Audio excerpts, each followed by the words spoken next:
A city transformed into an ocean.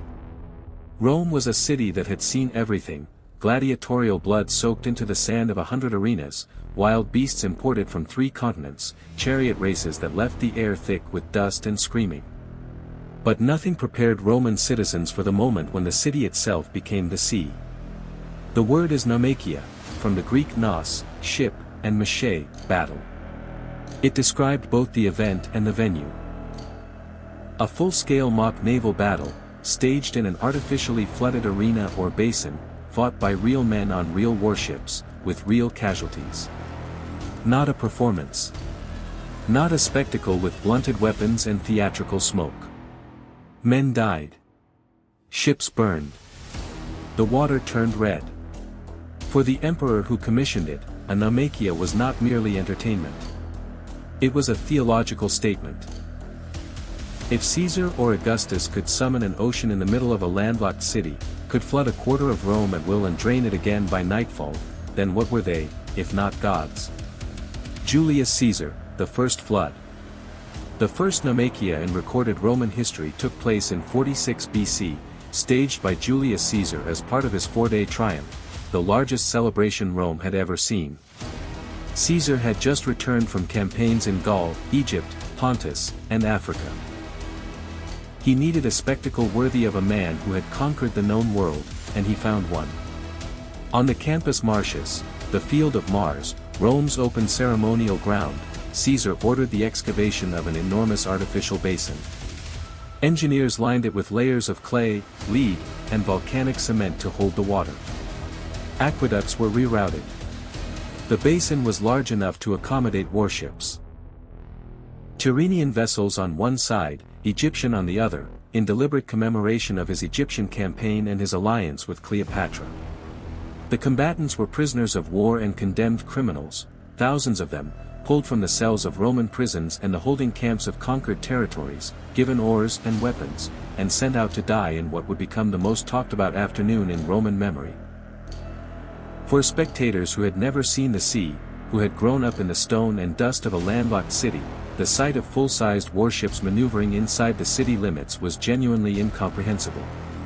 Contemporary sources describe crowds so enormous that people were crushed in the press, and several visitors died in the stampede.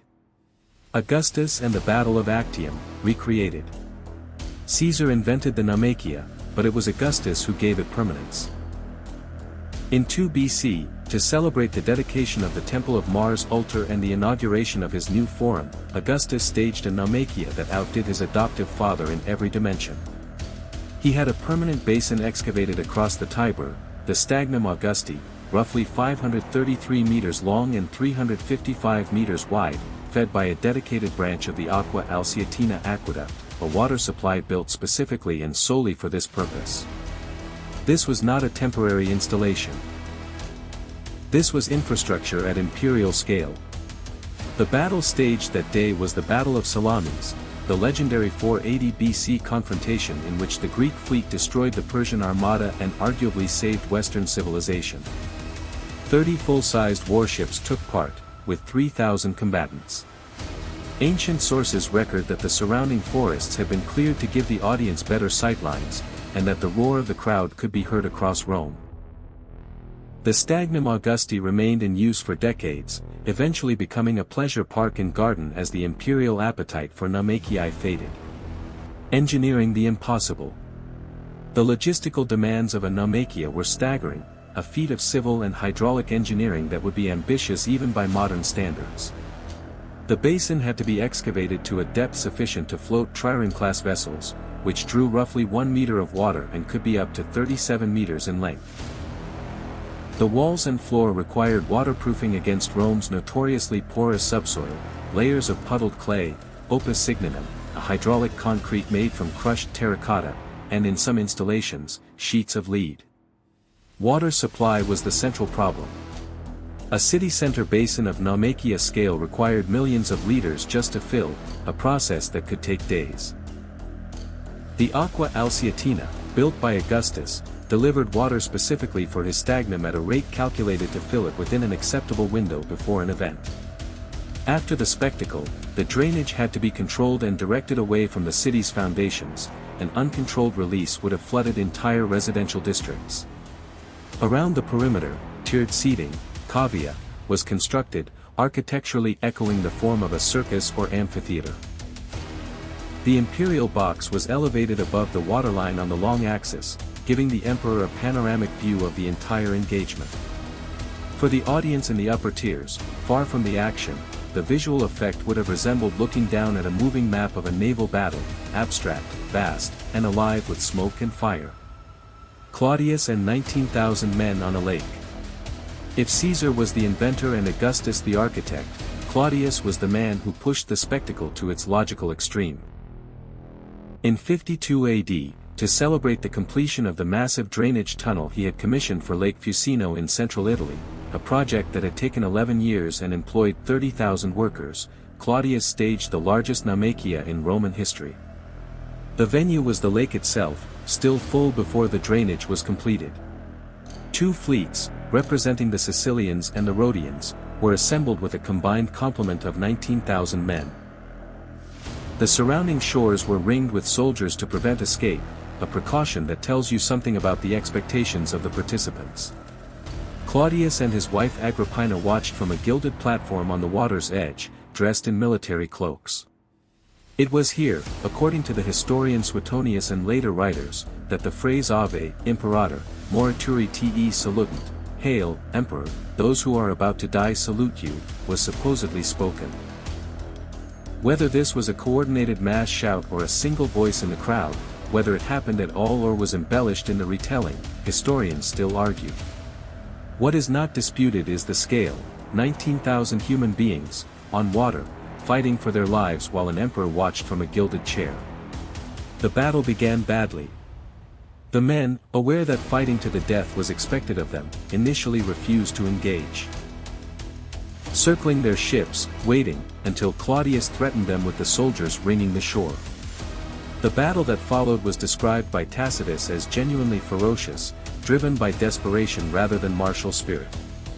Nero's amphitheater, sea and sand in one afternoon. Nero took the engineering challenge in a different direction.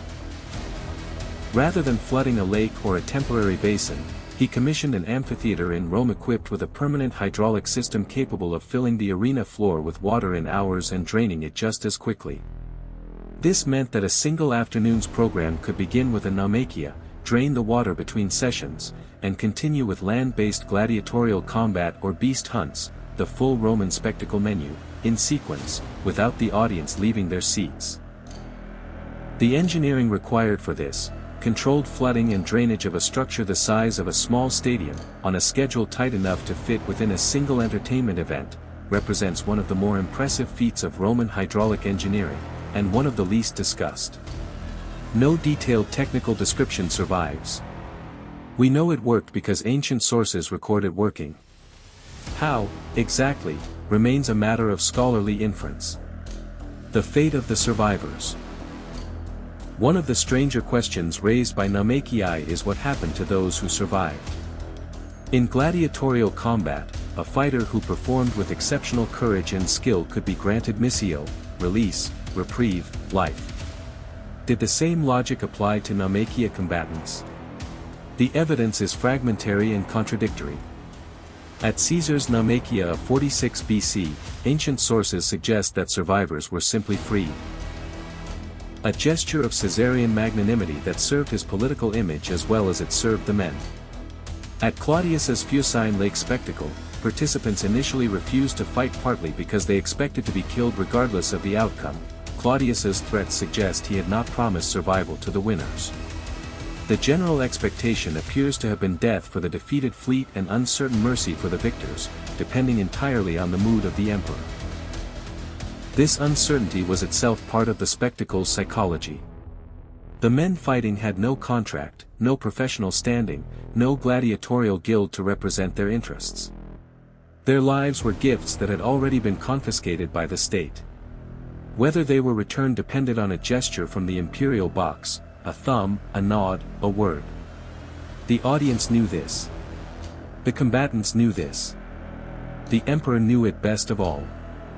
Power over water, power over life. The Roman concept of panem et circenses, bread and circuses, is often treated as a cynical policy of distraction, a government keeping the masses docile with food and entertainment. The Naumachia suggests something more complex. The spectacle was not just entertainment for the crowd, it was a demonstration directed at multiple audiences simultaneously. For the Roman plebs, it was proof of imperial wealth so vast it could reshape the city's geography on a whim. For the senatorial elite and foreign ambassadors seated in the better sections, it was a financial signal: the resources of this empire are without limit. For Rome's subject peoples watching from the upper tiers, it was a reminder that the empire had conquered the sea itself. And for the emperor, standing in his gilded box above the water, it was a performance of something very close to divinity. The ability to summon the ocean into a landlocked city, and to dismiss it again when the day was done. In antiquity, water was the element of chaos, the boundary between the known and the unknown world. The emperor who commanded it was not merely powerful. He was something else entirely. Legacy in stone and silence. The Naumachii ended with the empire that created them. The Stagnum Augusti fell into disuse, its aqueduct repurposed or abandoned. The amphitheaters that could flood their arenas were converted, reused, or simply collapsed over the centuries.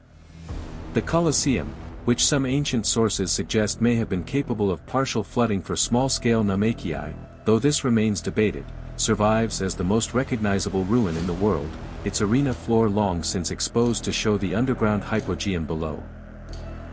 Today, walking the perimeter of the Circus Maximus or standing in the empty bowl of the Colosseum, it requires a specific act of historical imagination to reconstruct what these spaces once contained.